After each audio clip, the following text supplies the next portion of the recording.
Dalam dunia pewayangan ada yang disebut sebagai istilah Semar Ngejowantah.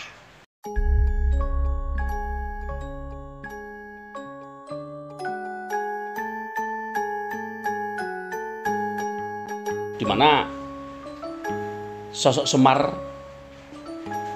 yang merupakan spirit Tuhan menjelma, memerankan peran manusia, tapi dengan tingkah laku dan dengan spirit ketuhanan. Atau bisa juga dibalik, manusia yang berperan seperti apa yang ingin diperankan oleh Tuhan. Ketika seseorang sampai pada titik itu, maka perannya akan sangat berguna bagi masyarakat. Dan seharusnya setiap manusia sampai ke titik itu. Sudah mampukah kita seperti itu?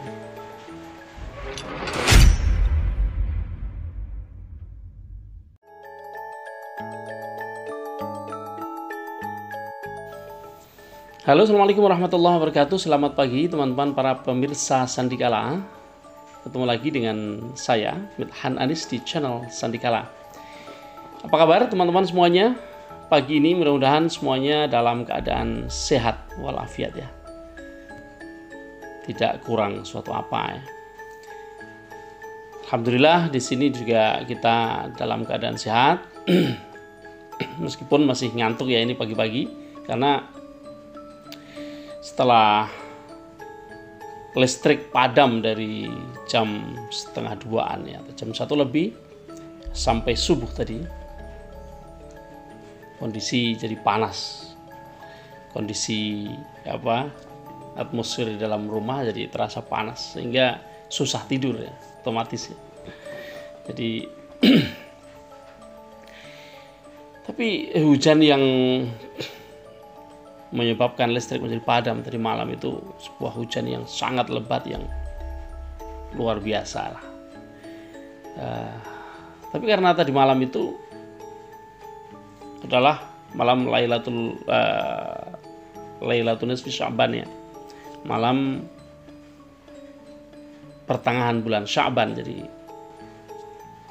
membuat malam Nisfu Sya'ban ini terasa lebih syahdu ya, karena suara geledek, udara yang panas, lampu yang nggak ada yang nyala ya, lampu yang padam ya, jadi rasanya lebih bisa dinikmati ya. Teman-teman, saya jadi teringat banyaknya komentar-komentar ya, banyaknya cacian, hinaan yang dialamatkan ya kepada kami. Saya mengingatkan satu frase. Ini frase yang diucapkan oleh guru mulia ya, oleh seorang bawa bangsa ya, seorang yang sangat dikenal dunia sebagai seorang yang humanis, orang yang begitu sangat berarti bagi toleransi antar umat beragama di dalam zaman terakhir ini ya. Beliau sudah meninggal, beliaulah Gus Dur ya. Beliau pernah mengatakan, seseorang yang masih terganggu dengan hinaan, cacian ya, menunjukkan bahwa dirinya hanyalah hamba yang amatiran. Nah, jadi mengingat itu, saya jadi merasa tersindir bahwa di dalam banyak hal masih merasa terganggu oleh kondisi seperti itu. Mengapa tiba-tiba ingat ya? Ya karena tentu teman-teman melihat saya tidak membuat konten ya dalam waktu yang cukup lama ya. beberapa hari saya sama sekali tidak bicara seperti ini. Saya paling membuat postingan-postingan yang tidak ngobrol begini, hanya menunjukkan adanya misalnya kegiatan kaligrafi. Tapi ngobrol begini ini adalah sebuah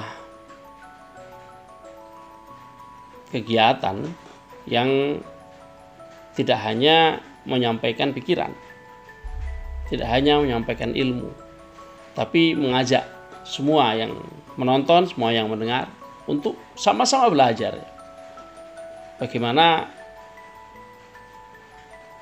pergaulan itu kita bangun. Karena peradaban kan terbangun dari hubungan antarpersonal.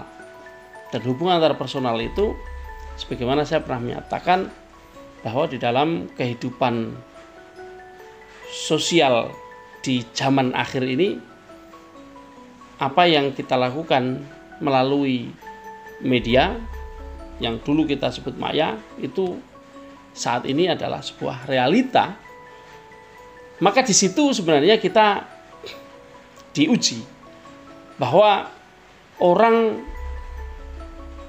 akan tega melakukan sesuatu, akan sampai melakukan sesuatu karena menyangka atau merasakan bahwa yang dilakukan di dunia maya di dalam melalui media elektronik seperti ini adalah sesuatu yang sama sekali berbeda dengan apa yang terjadi secara nyata di dalam real life, di mana hubungan antar personal itu bisa saling bersalaman misalnya, atau bisa langsung mendengar suara satu sama lainnya, atau bisa saling bersentuhan fisiknya. Ketika orang seperti itu, seorang dalam hubungan yang real, nyata, yang secara fisik bertemu, itu rasa segannya muncul, rasa berbagai macam rasa lah ya. Meskipun misalnya benci, berhadapan-hadapan biasanya menurunkan kadarnya. Tapi ketika di dalam dunia maya, semua terungkapkan. Dan inilah apa yang disebut sebagai gagap teknologi, bahwa kita manusia yang mungkin banyak mengalami generasi kita yang mengalami lompatan teknologi, yang dulu kalau mau ngobrol kita harus ketemu, tapi hari ini kalau mau ngobrol kita cukup menggunakan teknologi. Lompatan ini memang membuat kita gagap. Kita merasa kalau kita ya, generasi kita yang seumuran dengan saya atau adik saya sedikit, itu kalau melalui teknologi, rasa yang muncul di dalam hati itu berkurang. Berbeda dengan generasi yang tidak pernah merasakan apa yang kita rasakan. Lompatan teknologi itu tidak dirasakan ya, misalnya generasi anak-anak kita yang lahir di atas tahun 2010 ya, itu begitu lahir memang sudah langsung mengenal teknologi ya, rata-rata begitu, sehingga hubungan antar personal memang terjadi di dalam dunia maya ini. Mereka main game saja ketika masih kecil ya, suka main game ya, misalnya apa, Minecraft ya, yang saya tahu anak-anak kecil-kecil mainnya Minecraft gitu. Itu mereka meskipun dalam keadaan bertemu, berada dalam ruang yang sama, bisa saling bersentuhan fisik, bisa saling langsung berkomunikasi secara nyata, tapi komunikasi mereka tetap disalurkan melalui media. Di sini berbeda, rasa itu berbeda, bahwa ketika mereka menggunakan media itu ya mereka merasa ini adalah sebuah hubungan yang langsung, berbeda dengan kita. Nah, di sini ketika ada sebuah ungkapan bahwa netizen Indonesia itu adalah netizen barbar. Nah, itu saya melihat, saya merasakan bahwa itu karena akibat lompatan teknologi yang memang kemudian membuat kita merasa seperti apa yang saya sampaikan tadi. Tapi itu tentu nanti akan dengan sendirinya berubah, dengan sendirinya bergeser, bergantinya generasi itu akan berubah dengan sendirinya. Saya kira itu. Nah, kaitannya dengan ungkapan frase yang diungkapkan oleh Gus Dur tadi, kita yang